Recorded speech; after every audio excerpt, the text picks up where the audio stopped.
नमस्कार दोस्तों। आपका सबका विवेक कुलते इंडेक्स ट्रेडिंग में स्वागत है। आज डेट है 17 मार्च 2024, संडे है। इस चैनल में हम वीकली वीडियो बनाते हैं, स्टॉक मार्केट के बारे में बात करते हैं, इकोनॉमिक न्यूज़ जो भी रही उसके बारे में बात करते हैं।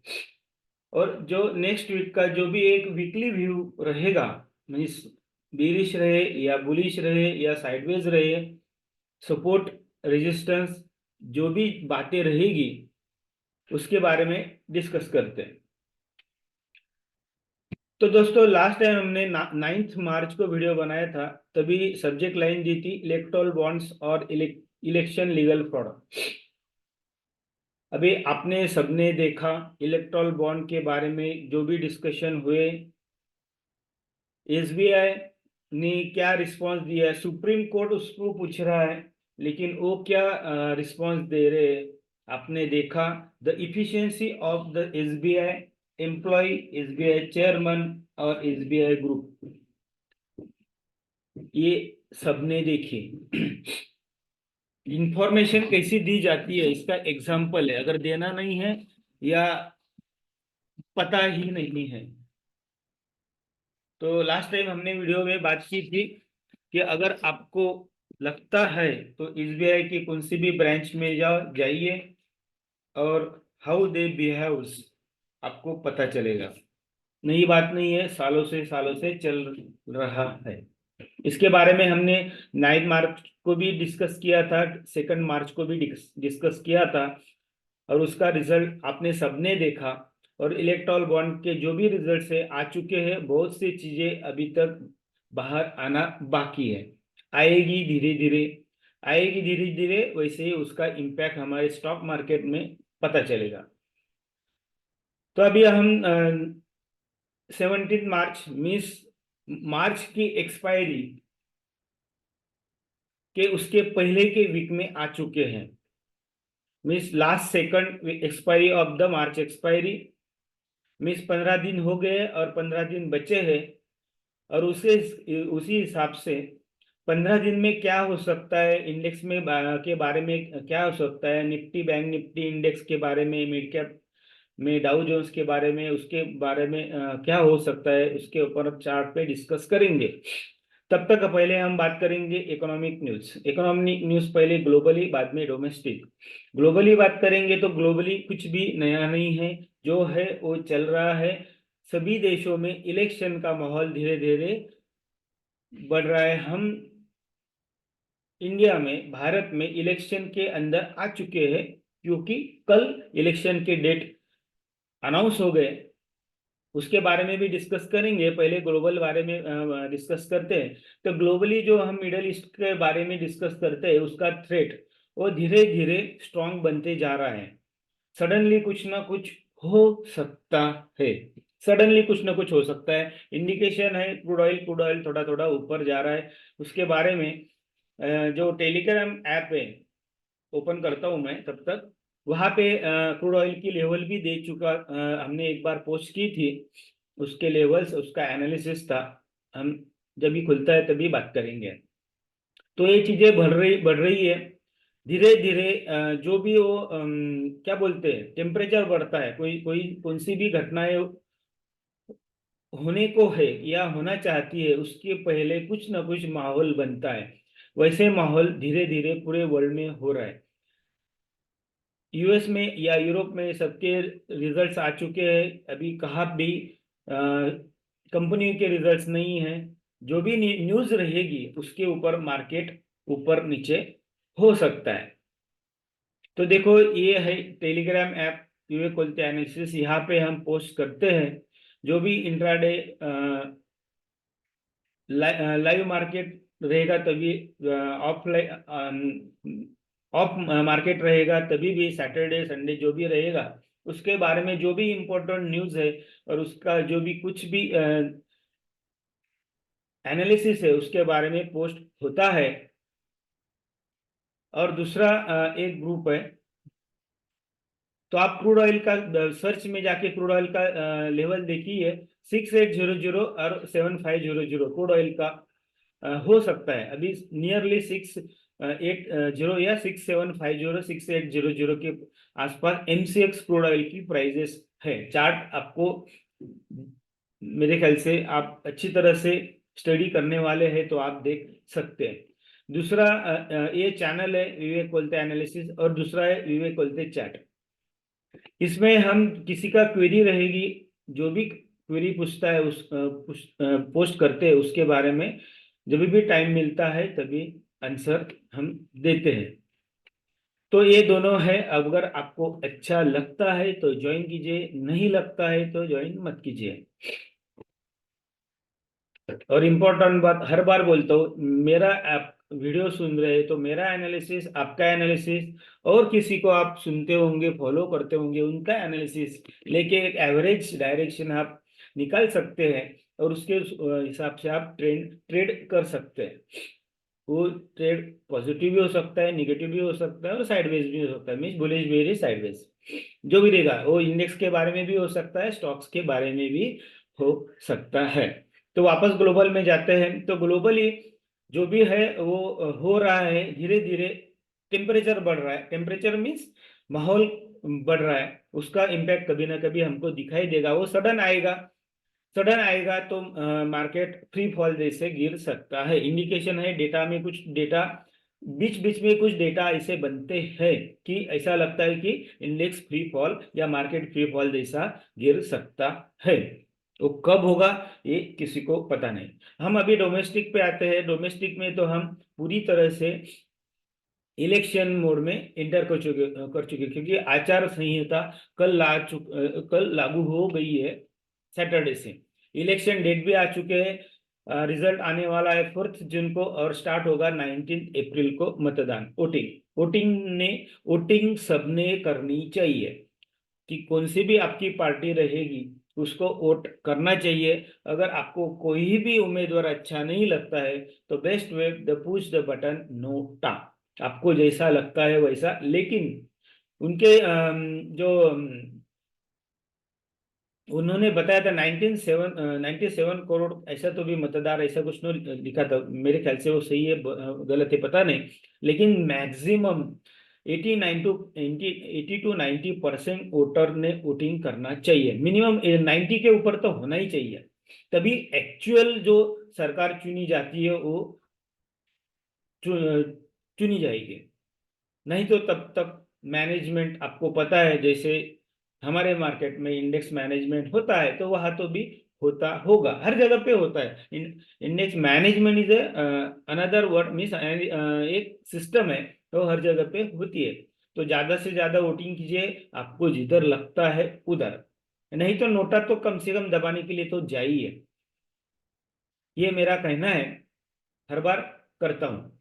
तो दोस्तों इलेक्शन में आ चुके हैं। 4 जून ऐसी डेट है, जैसे हम इंडेक्स में बात करते हैं मेक और ब्रेक लेवल। 4 जून में रिजल्ट आएंगे तो किसी का मेक रहेगा, किसी का पूरी तरह से ब्रेक रहेगा। डेट ही वैसी है, देखते हैं अभी क्या होता है। लेकिन ये पक्का होगा, मेक और ब्रेक लेवल जो क्या बोलते हैं, है कुछ तो है, मैं भूल गया। उसके हिसाब से देखेंगे तो मेक और ब्रेक लेवल है जो रिजल्ट्स आएंगे 4 जून को। और किसी पार्टी का बहुत बड़ी देर से मेक रहेगा और किसी पार्टी का बुरी तरह से ब्रेक रहेगा, ब्रेकडाउन होगा और ब्रेकआउट होगा। ये ऐसा मुझे लग रहा है क्योंकि डेट जो है उसके हिसाब से। तो इलेक्शन के बारे में तो जो भी रहेगा, और अभी क्या होगा, अभी जो भी रहेगा ऑप्शन का मार्केट चालू हो जाएगा। लास्ट 6 महीने से बोलो ऑप्शन का मार्केट नहीं है, अभी ऑप्शन का मार्केट चालू होगा। आईवी ऊपर नीचे होंगे, वोलेटिलिटी ऊपर नीचे होगी, और उसी हिसाब से जो ऑप्शन में माहिर है, ऑप्शन ट्रेडिंग में माहिर है, उनको बहुत प्रॉफिट मिलने वाला है। क्योंकि प्राइजेस बढ़ेगी तो ऐसी, और प्राइजेस गिरेगी तो ऐसी। तो जो ऑप्शन ऑप्शन का ट्रेडिंग अच्छी तरह से जानते हैं, स्टडी करते हैं और ट्रेड करते हैं, उनको बहुत प्रॉफिट मिलने वाला है टिल जून तक में 2-3 महीने है, उसके बारे में 15 दिन और इफेक्ट रहेगा या 1 महीना इफेक्ट रहेगा, लेकिन 4 जून के बाद धीरे धीरे इफेक्ट कम होता जाएगा। तो ऑप्शन का मार्केट चालू हो गया है, जिसको जैसा लगता है वैसे ट्रेड कीजिए। और इन बिटवीन जो भी इलेक्शन में जो भी न्यूज आएगी, अलग अलग न्यूज आएगी, उसके हिसाब से मार्केट रिएक्ट करेगा। तो दोस्तों ये रहा ग्लोबली और डोमेस्टिक एनालिसिस। हम अभी इंडेक्स के बारे में बात करते हैं। इंपॉर्टेंट बात है, पहले हमने इलेक्शन डेट अनाउंसमेंट होने के बाद मार्केट में प्रॉफिट बुकिंग आ सकती है, ऐसा वीडियो में भी बात की थी, और यहाँ पे भी चैनल पे भी पोस्ट किया था, मेरे ख्याल से देख लेना पीछे जाके। तो अभी इलेक्शन डेट अनाउंस हो चुकी है, लेकिन मार्केट ने उसके पहले ही करेक्शन देना स्टार्ट कर चुका है। अभी क्या हो सकता है, हम निफ्टी में के बारे में पहले बात करेंगे। आपको पता है निफ्टी में डेली के बात करते हैं, डेली चार्ट के बारे में बात करते हैं, कम से कम इंडिकेटर यूज करते हैं, मिनिमम 3 मैक्सिमम 5। और आपको पता है कम से कम इंडिकेटर यूज करेंगे तो एनालिसिस भी अच्छा होता है, एंट्री एग्जिट भी लेवल अच्छी मिलती है। ये बात रही। और इम्पोर्टेंट बात है, कम से कम कौन सा फॉर्मूला यूज करते, KISS, किस बोलने के लिए अच्छा है, करने के लिए difficult, that is simple, keep it simple and sweet. अभी इंडेक्स के बारे में, इंडेक्स में बात करते हैं। निफ्टी में थोड़ा सा ये चार्ट बड़ा करके दिखाता हूँ। ये जो दो बड़े बॉक्स है, लास्ट मंथ के हाई लो ओपन क्लोज के बॉक्स है, उसके हिसाब से भी बॉक्स ट्रेडिंग मैंने 3 महीने पहले एक बार बॉक्स ट्रेडिंग कैसे की जाती है उसका एग्जांपल भी दिया था। और उसके हिसाब से जिसको जमता है, जिसको आता है, वो बॉक्स ट्रेडिंग का बहुत स्टडी करके बॉक्स ट्रेडिंग के हिसाब से भी ट्रेडिंग कर सकते हैं। हर एक का अलग अलग स्ट्रेटजी रहता है, एनालिसिस रहता है, लेकिन 50% रहता है, 50% सबका कॉमन रहता है। व्यूज बोलेंगे या लेवल्स बोलेंगे, 50% कॉमन, और स्ट्रैटेजी अलग अलग रहती है। कोई एवरेज पे काम करता है, कोई RSI पे काम करता है, कोई इचिमोको पे काम करता है, कोई VWAP से काम करता है, कोई भी ADR ADX के ऊपर काम करता है, कोई बॉलिंगर बैंड पे काम करता है, कोई MCAD पे काम करता है, टेक्निकल के हिसाब से। फंडामेंटल तो आपको पता है, जब भी न्यूज आती है तो फंडामेंटल भी काम नहीं करते और टेक्निकल भी काम नहीं करते। ये आपने देखा होगा, अनुभव भी किया होगा। अभी हम इंडेक्स में बात करेंगे। तो लास्ट टाइम हमने ये लाइन सपोर्ट लाइन ड्रॉ की थी, आप पिछला वीडियो देख सकते हैं। अभी क्या है, ये एक ये भी उसके पहले लाइन थी, अभी 9 मार्च को बनाया था। तो 9 मार्च कैंडल कौन सी आती है, ये आती है क्या डेट, 6 है, ये 11 है, मीन्स 9 यहाँ पे आता है, ये रहेगा 7। 7 के बाद 11 आती है, क्योंकि बीच में छुट्टी। तो 11 मार्च को सबको लग रहा था ब्रेकआउट होगा, ऐसा होगा वैसा होगा, सभी जगह पे बिजनेस चैनल के ऊपर भी उनकी, अभी क्या बोलेंगे उसके उनके उनके बारे में तो नहीं हुआ, प्रॉफिट बुकिंग आ गई। बाद में एक छोटा सा सपोर्ट लाइन था, उसको भी ब्रेक डाउन किया, बड़ी कैंडल बनी 13 मार्च को, और उसके बाद में ये ग्रीन कैंडल वापस फ्राइडे को एक रेड कैंडल लेकिन सपोर्ट पे है। वैसे दिखाया जाए, हमने भी बात की थी, राइजिंग वेज पैटर्न बन रहा है, ऐसी बात हमने की थी, चैनल पे भी पोस्ट किया था।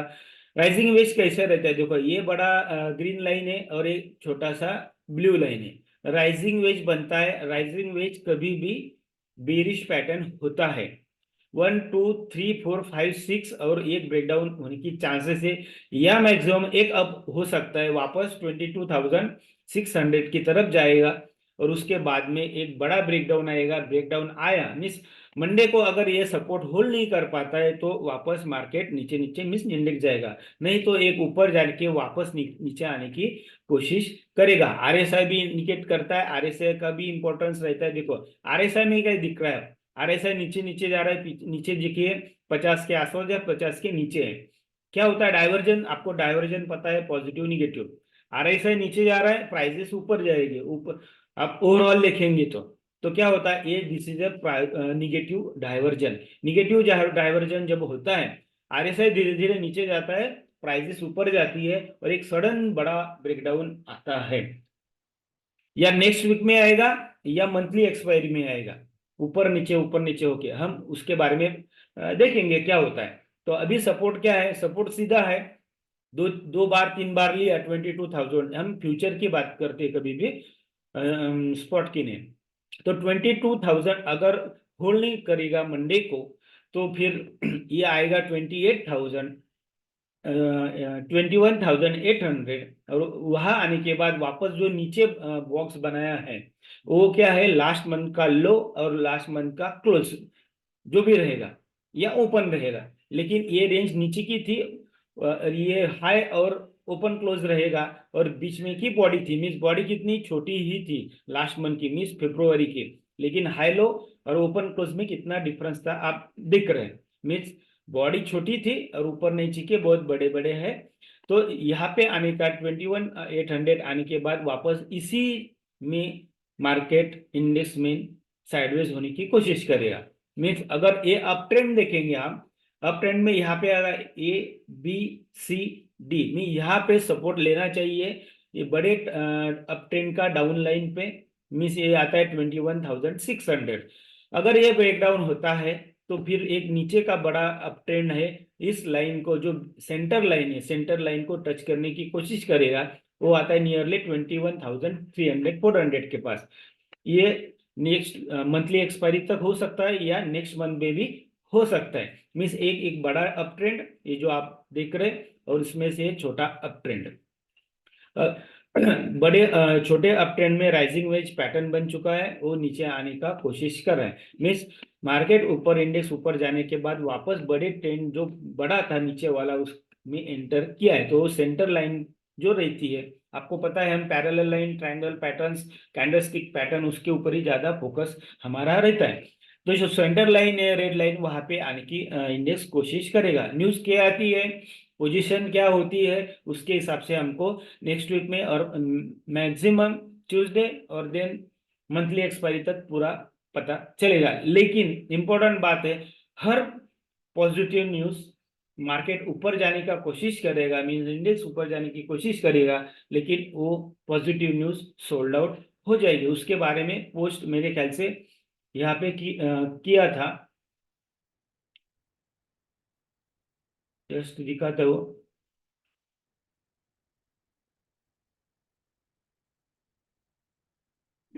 देखो ये पोस्ट किया था, हाईलाइट किया है, नीचे देख सकते हैं, any positive news can be sold out till election और adjust your position as per it, ये 14 मार्च को पोस्ट किया था, 14 मार्च को भी आती है गुरुवार को बराबर है। उसके बाद में आप कैंडल पैटर्न 1 आवर पे जाके देखिए या 30 मिनट में जाके देखिए, हर बार अप मूव आने के बाद इंडेक्स नीचे आया है, ये निफ्टी रहे, बैंक निफ्टी, बराबर है, और फ्राइडे को भी हमने वही चीजें देखी। तो सपोर्ट है 22,000, रेजिस्टेंस है इस 22,000 नियरली 300-400 के बीच में, मीन्स लास्ट मंथ का हाई वो अभी आर बन चुका है, सपोर्ट क्या है, ये ओपन क्लोज 22,000, बराबर है। सब बोलेंगे ये 3 कैंडल है यहाँ पे, बॉटम 3 ट्रिपल टॉप ऐसे कुछ बोलेंगे, लेकिन 3 बार हिट किया है, और तीनों कैंडल के का एवरेज देखेंगे तो रेड कैंडल ज्यादा है, मीन्स ऊपर जाके सेलिंग आ रही है, बराबर है, तो ब्रेक डाउन होने की ज्यादा अभी चांसेस है। अभी हम निफ्टी का सपोर्ट रजिस्टर क्या होता है बात की, अभी हम बात करेंगे बैंक निफ्टी।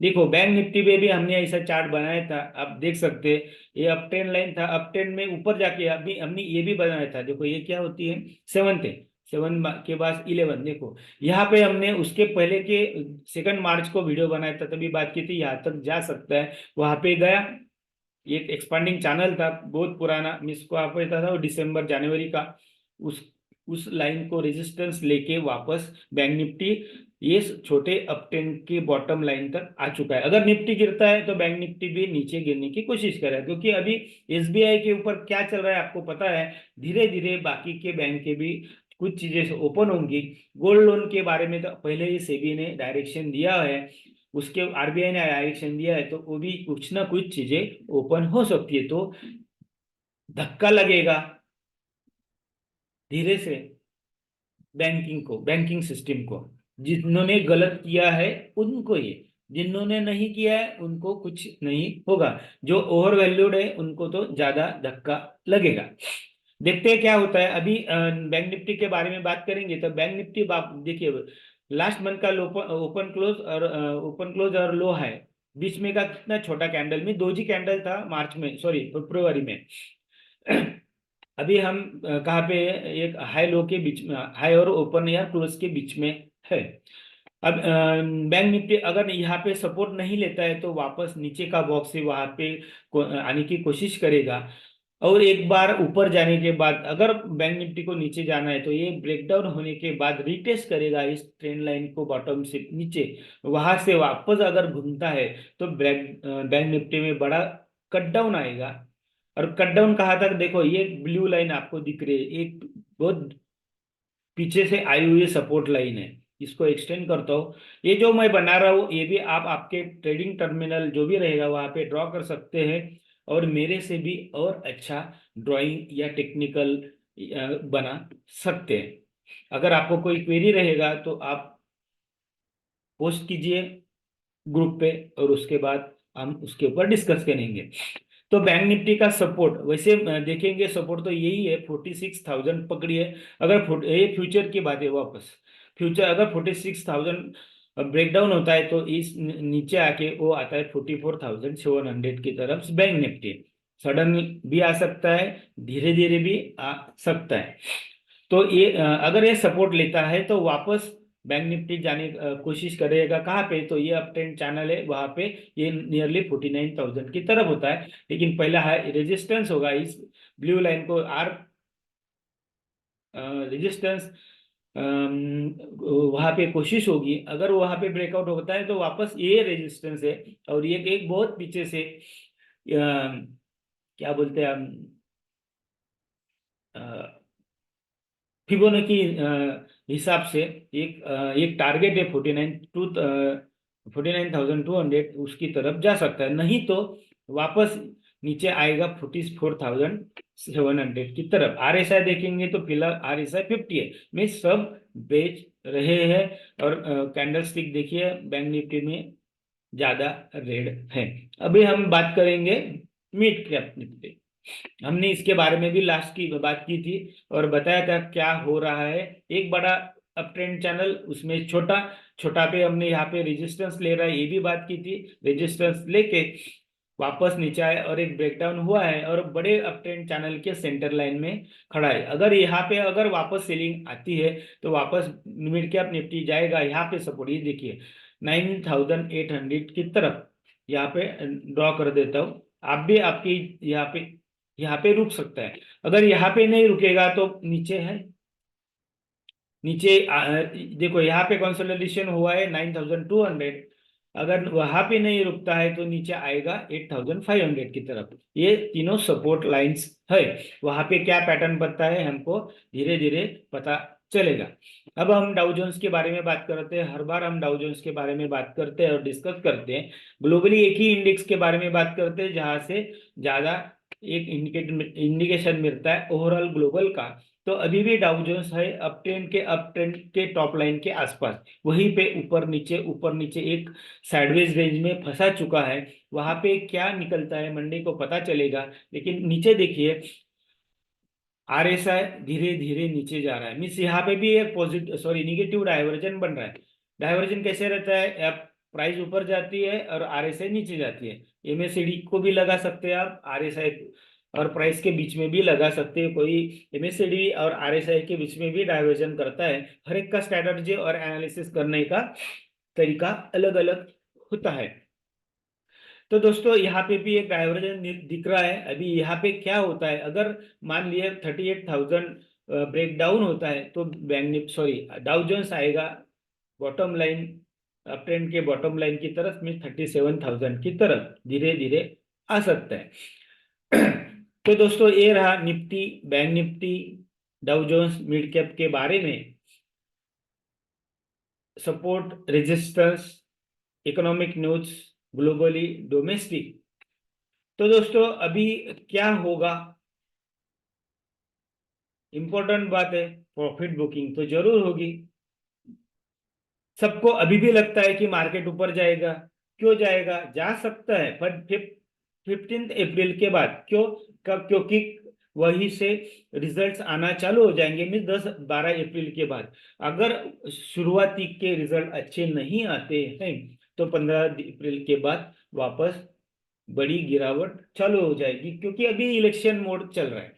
इलेक्शन में ऐसा नहीं रहता है कि वन साइडेड कुछ भी नहीं रहता है। जैसे जैसे 4 जून आएगा तभी एक डायरेक्शन ले चुका होगा। माहौल क्या बनता है, अगर 4 जून का मेक और ब्रेक लेवल किसी पार्टी का होता है, उसके ऊपर मार्केट रिएक्शन देगा। वो अभी कुछ भी बता नहीं सकते, क्योंकि वो एक बड़ा इवेंट है। तो दोस्तों ये हमने बात की सभी के बारे में। आपको लगता है तो आप क्वेश्चन पूछ सकते हैं, और एनालिसिस भी आपका खुद का होना चाहिए। जो हमने बात की वही सही है ऐसा कुछ भी नहीं है। लेकिन लास्ट टाइम बात की थी हमने मिड कैप में प्रॉफिट बुकिंग करना चाहिए, उसके पहले भी एक बार बात की थी।